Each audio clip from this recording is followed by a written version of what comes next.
In March of 2020, our lives changed forever.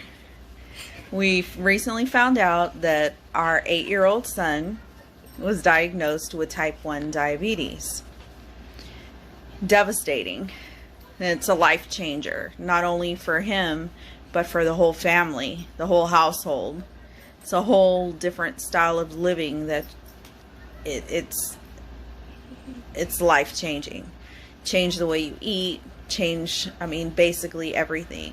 Your schedule, how you do your day.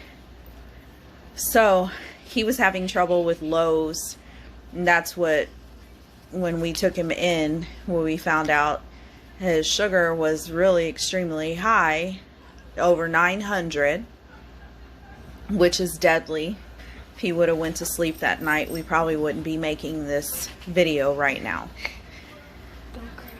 After about a week in the hospital and coming home to this new lifestyle, trying to figure out how we're going to live our lives with all the adjustments with medicine, how he has to eat, when he has to eat, his snacks.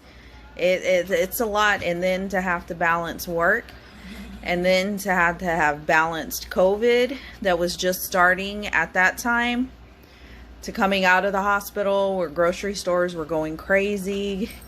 3 weeks later, we were on lockdown, which we're grateful for because it allowed us to kind of assess what we had to do. It gave us the time that we needed. So we do thank God for that. After that, Jezreel started experiencing lows overnight, which that's usually when your blood sugar drops, is overnight. Bad thing is that's when it becomes deadly, because at nighttime you don't check it. If it goes low, if it goes too low, it can lead you into a coma, and you might not wake up, just depending. It's scary. As we've been told, diabetes is a silent killer. That's not what we want for our son. It was sleepless nights, waking up at 3 in the morning for weeks just to check his blood sugar, make sure it was, stable, make sure it was up there, he was okay. If it was low, it was screaming and hollering, trying to wake him up to give him his 15 carbs, so of juice or candy, mainly juice, because it goes directly into the bloodstream. It brings his sugar up real quick, but he doesn't like to get up. They're tired, weak. So then we started reading about the Dexcom and trying to see if that would be a good choice. He's shaking his head no, because he was like, I'm not going to wear a needle in my body. But at the same time, he did not like the finger sticks. So that was a bad thing. He could take the needles for the shots, but he did not like the finger sticks. And the thing for us is, with the way his sugar was up and down, we needed an easier way to monitor his blood sugar all the time. And so the doctor thought it was a good thing that we try it. So we decided to go for it. And it's been good. It takes some adjustments, to get used to it. He's tried it, before, and now he's comfortable enough to where he wants, other kids out there to see that the Dexcom G6 is not as bad. Everything, with needles, yes, is scary.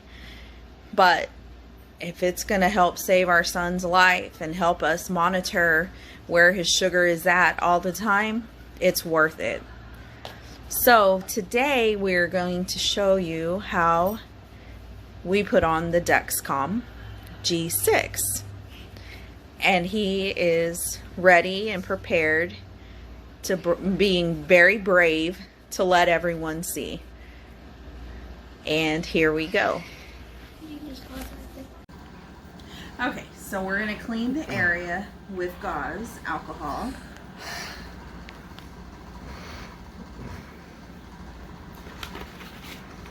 This is our sensor.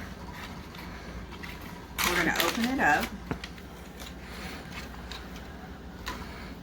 On the sensor, it has paper that's covering up the adhesive. This number right here on the sensor is what we're going to put in on his Dexcom app.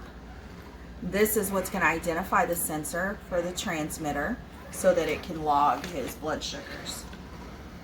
This is very important. You have to have this number. Okay. This is the adhesive. What we're going to do is we're going to place this on his tummy.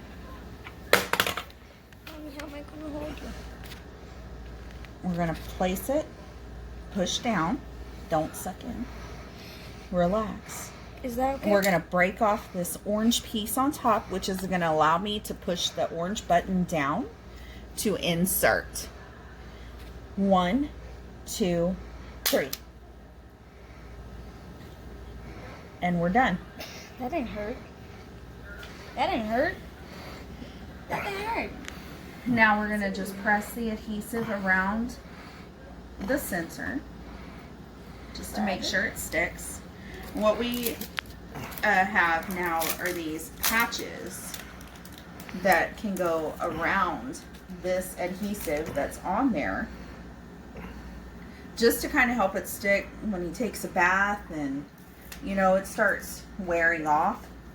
These patches we've tried once before and they do work really well, and they do last the 10-day period. That's how long you have to wear the G6. You change it out after 10 days.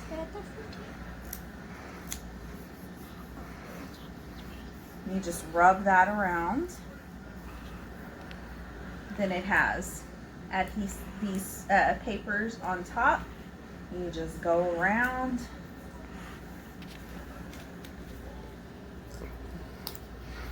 Peel them off. There's that. Next thing, last thing that we have to do is get the transmitter.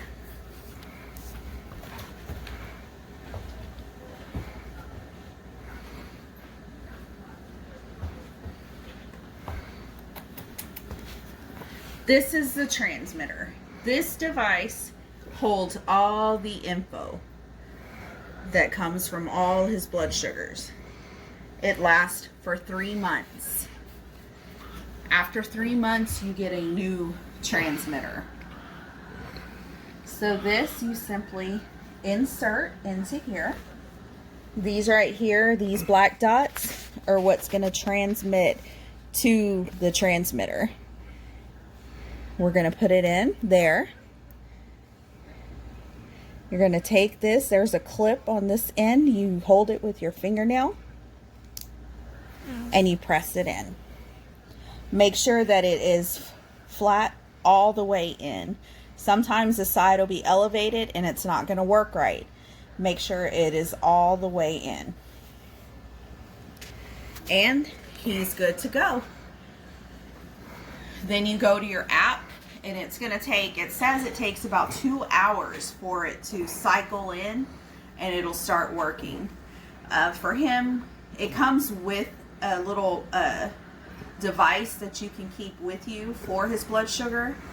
But since he's not with us all the time between work, we thought school, we ended up getting him a cell phone. With the cell phone, it transmits to the phone by Bluetooth.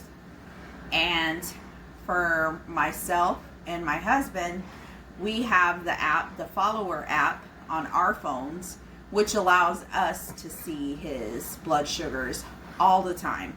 There's alerts that shows when it's low, alerts that shows when it's high. And basically, in order for us to see it, he did have to have a cell phone. So far, it's been a good, device as far as, letting us know where he's at, lows, highs, knowing that he's okay in general is the peace of mind that we need. And we're doing good so far. So that's our video showing about the Dexcom.